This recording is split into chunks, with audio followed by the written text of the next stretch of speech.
17 de julio de 2014, Ucrania.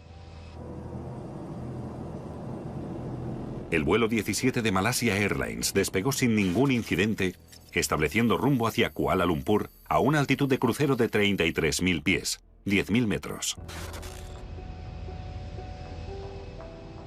El MH17 seguía una trayectoria de vuelo normal, pero hubo muchas anomalías presentes en este accidente. La trayectoria de vuelo del MH17 implicaba sobrevolar Ucrania. Nos han robado la esperanza en el futuro.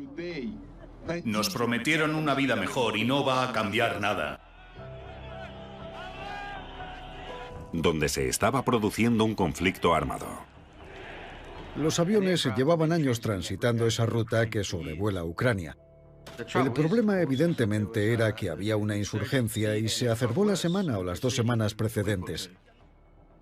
Se habían derribado vehículos aéreos no tripulados en esa misma zona. Salí de mi casa, fui a la de al lado, hubo una gran explosión y gritó, ¡mi hijo estaba ahí!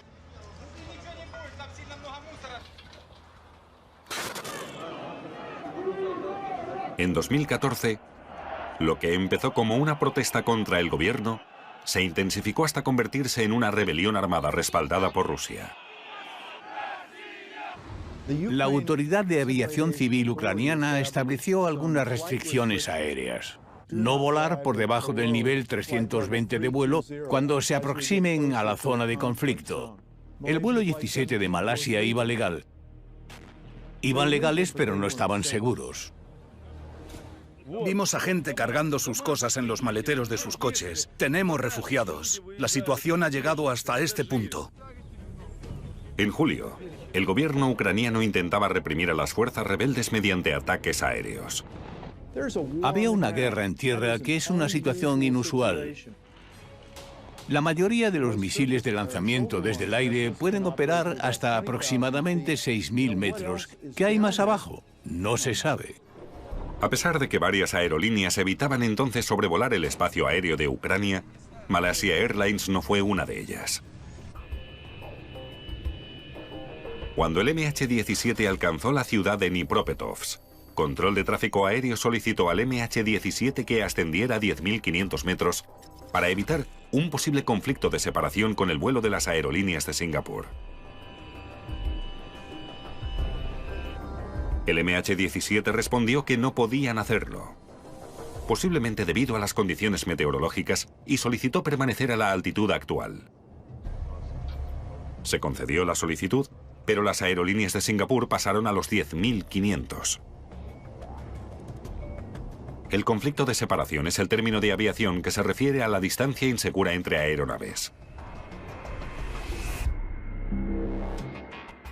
Por lo general das 300 metros de separación. Imaginen un disco de hockey como espacio aéreo alrededor de una aeronave. Y el trabajo del controlador del tráfico aéreo es que esa distancia sea segura para ese avión. Si la aeronave experimenta una pérdida de separación, corre el riesgo de colisionar o encontrarse con una estela de turbulencias. Cuando el MH17 se encontraba sobrevolando el este de Ucrania, no era solo otro avión que planteaba una posible amenaza. Al aproximarse a la frontera entre Ucrania y Rusia, el contacto por radio se interrumpió.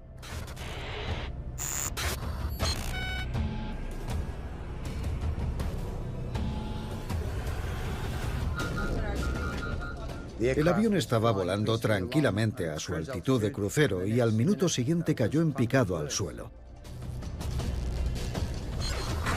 Desde tierra, los testigos pudieron presenciar los últimos momentos del MH17 como una bola de fuego en el horizonte.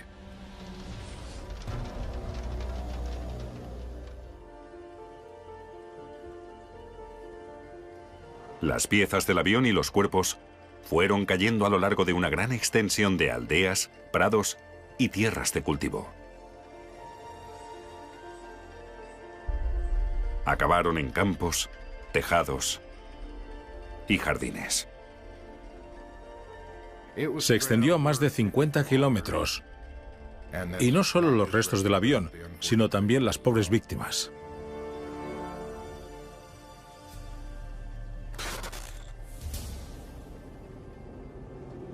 Las sospechas de lo que provocó que el MH17 se desplomara desde el cielo a una zona de conflicto fueron inmediatas. Occidente afirmó que el avión fue alcanzado desde tierra por un misil aéreo disparado por rebeldes prorrusos. Los rusos indicaron que un avión del gobierno ucraniano había disparado al MH17. El gobierno ucraniano cerró de inmediato su espacio al tráfico aéreo.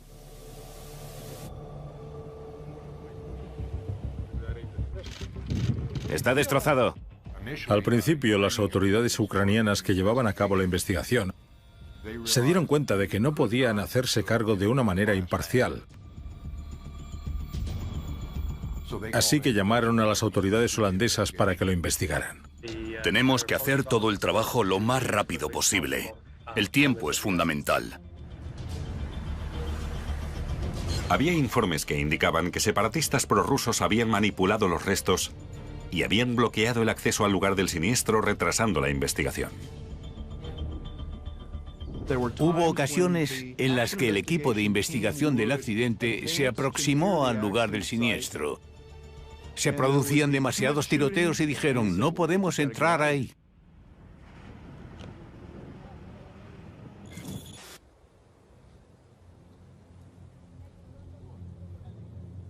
Los aldeanos, atrapados en medio de un conflicto que no habían iniciado, eran los testigos clave de un desastre aéreo internacional.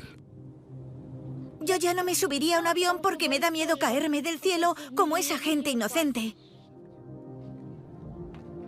La investigación del MH17 implicó a muchísima gente de la zona que ayudó a la recuperación de los restos.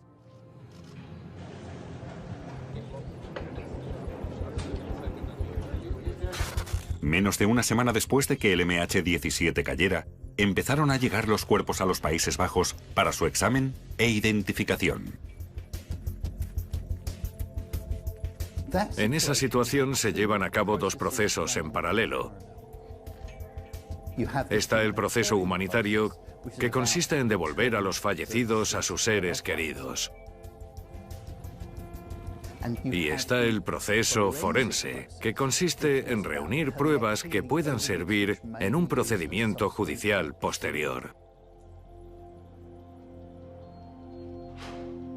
Con restos que iban desde cuerpos enteros a pequeñas partes del cuerpo, el proceso de identificación podía demorarse desde semanas a meses.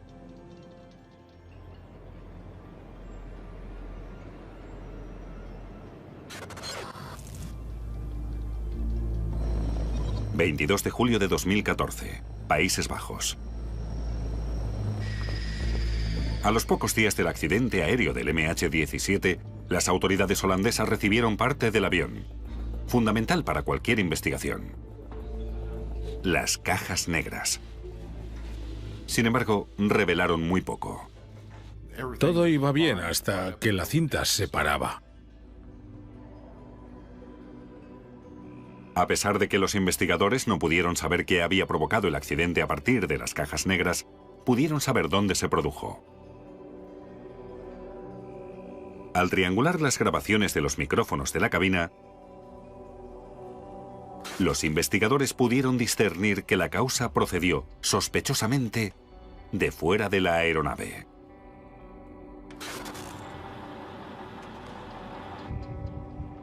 Una línea de investigación que finalmente fue la mayor esperanza para averiguar la causa del accidente fueron los restos.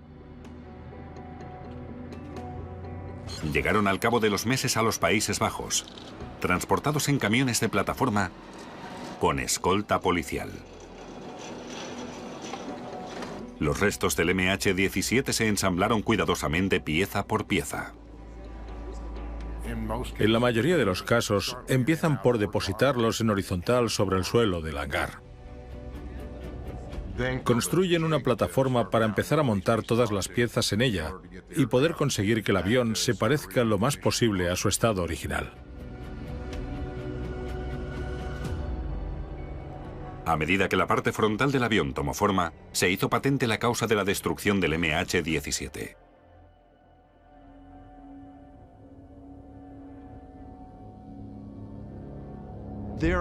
Hay ciertos tipos de daños inherentes a una explosión. Hay penetraciones en el fuselaje de aluminio y restos de explosivos que se quedan ahí. Obviamente, si hubiera sido una bomba, la explosión hacia afuera habría dejado desgarros en el fuselaje que indicarían una explosión hacia el exterior. Mientras que en este caso había agujeros en el fuselaje, lo que indicaba que en el fuselaje había penetrado metralla desde el exterior de la aeronave.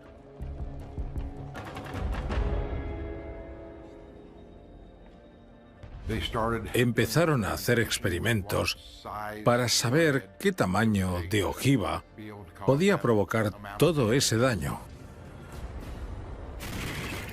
y a qué distancia tendría que estar el avión para acabar con ese patrón de metralla que tenía.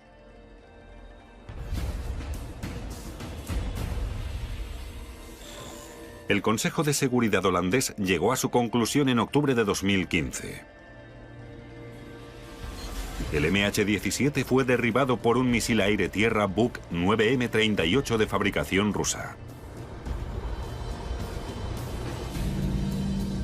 Disparado desde el territorio tomado por los separatistas prorrusos.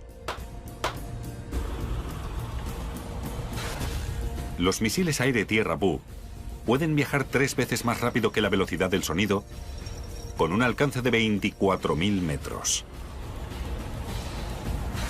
Están diseñados para buscar aviones de combate y detonarse justo antes de alcanzar su objetivo.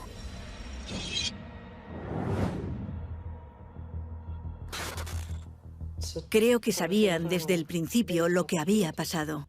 Operaron con mucha cautela. Da un poco de miedo.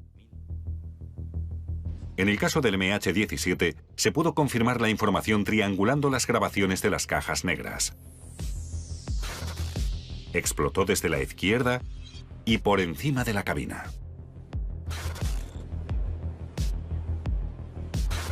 La fuerza de la explosión provocó la descompresión explosiva,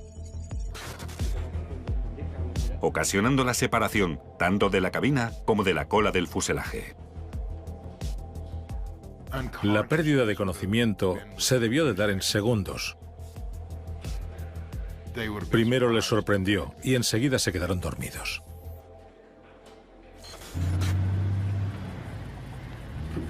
Con respecto a la procedencia del misil Buk, había pruebas de que se lanzó desde un vehículo que había atravesado Ucrania desde territorio ruso.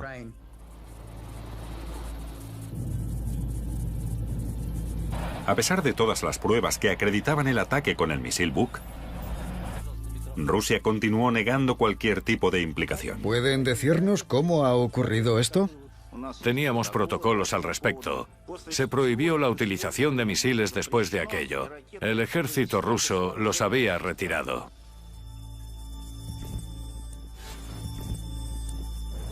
Si bien las tensiones entre Oriente y Occidente obstaculizaron las investigaciones del accidente del MH17, a lo largo de la historia aceleraron la investigación y desarrollo de las aeronaves.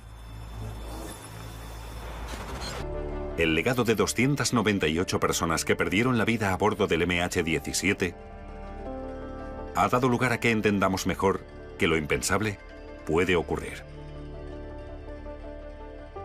Es el momento de tomar medidas porque es terrible. Y debe evitarse por todos los medios.